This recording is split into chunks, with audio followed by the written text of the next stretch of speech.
મિત્રો, હું છું એડવોકેટ ચંદ્રપાલસિંહ ખાટ। હું વાવડીનો વતની છું।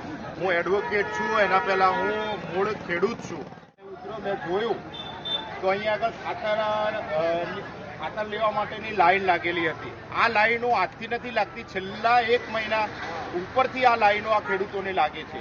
તો મારો પ્રશ્ન, મારો આ સિસ્ટમને સવાલ છો, કલેક્ટર, મામલતદાર, તમે 1.5-2 લાખ રૂપિયા પગાર લો છો, પરંતુ તમે સ્થળ સ્થિતિનું નિરીક્ષણ નથી કરતા। તમને એ ખબર નથી કે આ ખેતી કોણ કરી રહ્યું છે અને ખેતીમાં પરેશાન કોણ થઈ રહ્યું છે। તમે સ્થળ સ્થિતિનું પંચનામું કરો, નિરીક્ષણ કરો અને તમે આ પરિસ્થિતિનો તાગ મેળવો કે આ જે લાઈનો લાગે છે આ માત્ર ને માત્ર ઠાકોર સમાજને, દલિત સમાજની લાઈનો કેમ લાગે છે? બીજા સમાજવાળા શું કરે છે? બીજા સમાજવાળા સેટિંગ કરીને લઈ જાય છે કે શું? તો માત્ર તમે ભ્રષ્ટાચાર ન કરો, સ્થળ ઉપર ઉતરો અને આ લોકોની પરિસ્થિતિ, બેંકની લાઈનો હોય તો પણ ઠાકોર સમાજ હોય છે, દલિત સમાજ હોય છે, બીજો સમાજ કેમ નથી હોતો? એની પાછલા બારેથી કેમ સેટિંગ થતા હોય છે? મહેરબાની કરીને આજે આ સ્થળ સ્થિતિની તપાસ થવી જોઈએ। ખાતરની લાઈનો માત્ર ઠાકોર સમાજમાં ન લાગવી જોઈએ।